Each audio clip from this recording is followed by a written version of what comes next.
Hello, hello. Hello, everybody. Welcome back to the channel, Getting That Medical Degree, where we talk everything medical related as you come with us on our journey to go into medical school. And the subject of today, we're gonna do this like just books that we read, like so a little book summary. Actually, I didn't read this book, Zach did, but let's get into it. Yeah, so this is Limitless by Jim Kwik. If you watch any YouTube, you probably see some ads from Jim Kwik, who's like a Wait, do memory you still coach. have the book? I have the Kindle, so Oh, fuck. I wanted yeah. to read it. Okay. It's a good book. Um, it's probably summarizes all his podcasts into a small book, which is nice if you want to listen to like 300 podcast episodes. So that's kind of why I like it. It's kind of like a good you can highlight stuff, go back to highlights, and relearn what you learned. Make sure you know it. You So learn what you learn. yeah, what you Love it. forgot. So I like doing book reviews in different formats. So this is a book in 3 sentences. So the book explains that there are three main factors that are preventing you from achieving your goals, which your goals is to be limitless, in Jim's way of saying it. So your mindset is the what, your methods or like how you did stuff, like studying, how you studied is your methods, and motivation. So that's also called the why. It's important to remember that motivation equals purpose. So you have to have a purpose for doing what you're doing and to be energized. And you need to do S3. So S3 is small, simple steps. So if you want to have motivation, you need to have purpose. You need to be energized. So if you don't sleep well, you're not hydrated, you're not going to have energy to do it. And you need to break your task down into small, simple steps. Or you're not going to, or it's going to be too overwhelming and you're not going to get it done. Two of the biggest takeaways from the book is that visualization can speed up your learning, and that reading is the best way to become successful. All of the great leaders of the world do read all the time. Bill Gates, Elon Musk, etc. They all read a lot. So it's kind of one of the biggest takeaways from the book is that you need to learn how to read and you learn how to retain your information, which is what the book kind of goes into. So, and visualization. So when you're learning something that you can visualize, so kind of, I guess chemistry is a good way to do it. Try to visualize like different compounds you're putting in, like different colors. Try like maybe if they have a smell, try to visualize the smell. And it kind of helps you remember like the colors and stuff that's going into your reaction. It's a different way to study, so that's why it's kind of like hard to do at first. Once you get into it, it goes a lot better. So for impressions, I think it's a good book. It takes multiple ideas from other experts, so like brain experts, habit experts, and puts them into an easy to read book. So he kind of takes like the best tidbits from different books and throws them all into this book. But however, if you do listen to his entire podcast, you won't know most of the information in the book. There are some tidbits that he doesn't talk about in his podcast that you do get out of the book, but it's mostly on the podcast, but it takes forever to get through those. With most books, I recommend reading the parts that interest you the most and skim the others. And so most books only have like 2 to 3 good tidbits of knowledge that you care about. And so that's kind of the tidbits you want to focus on the most. For example, this book, when you read the reviews, is about the methods. A lot of people care about the methods, don't care about the other parts. While the other parts are important for learning, the methods is how you learn or how you get the most out of it. So, who should read it? Students who never learn how to learn and those who struggle with limiting beliefs. So if you keep telling yourself you're not good at math, you're not good at math, I'm never going to be good at math, I suck at math, you're going to suck at math.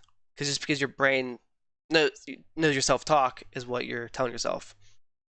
So what you tell your brain is what's going to happen. So if you tell yourself you're good at studying, you keep telling yourself that, eventually you'll get in the groove of being better at studying and actually get better grades. That goes with your mindset a lot. Also, top 5 quotes from the book. So the first one is our most precious gift is our brain. It is what allows us to learn, love, think, create, even to experience joy. It is the gateway to our emotions, to capacity for deep experiencing life, to our ability to have lasting intimacy. Intimacy. It allows us to innovate, grow, and accomplish. This is a nice quote saying, take care of your brain pretty much, because without your brain, you're not going to do anything. Is that what you got from that quote? Yeah, pretty much. Since you didn't read the book, so you can actually take these quotes out what they are and see what you get from. So So the next quote is, "If our mindset is not aligned with our desires or our goals, we will never achieve them." Do you agree with that? Yeah, I mean, like if your purpose is not aligned to what you want to do, yeah. So if your So you mindset's just saying, "I suck at this," you're not really going to achieve your goals. No? So next quote is, "If you're struggling to reach a goal in any areas, you must first ask, where is the limit? Most likely you're experiencing a limit in your mindset, motivation, your methods." So that's like your what, your how, and your why, which means that it's not a personal shortcoming or failure pointing to any perceived lack of ability, which is why the book is limitless. So usually when you can't achieve something, there's something stopping you. So if you can't code that app you always want to code, you probably just don't know how to do it yet, which is your methods. Or maybe you're just not motivated enough to do it yet. You don't have an actual why you want to do it. So no drive behind your why you want to do it. Next one is, all behavior is driven by belief.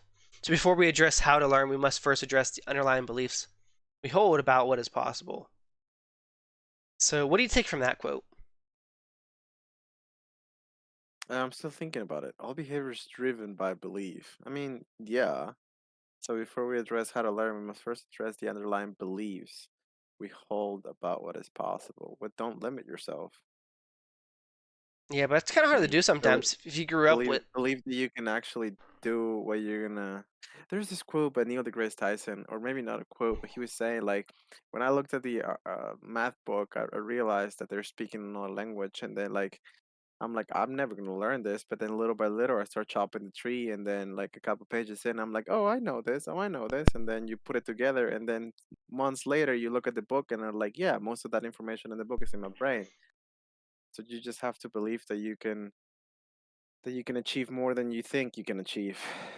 You have that mindset, and you have to break everything down in small, simple steps, or it's going to be too overwhelming. Like a 1,000-page prep book's going to look very scary at first, and then once you start slowly going through it day after day, it's a little less scary.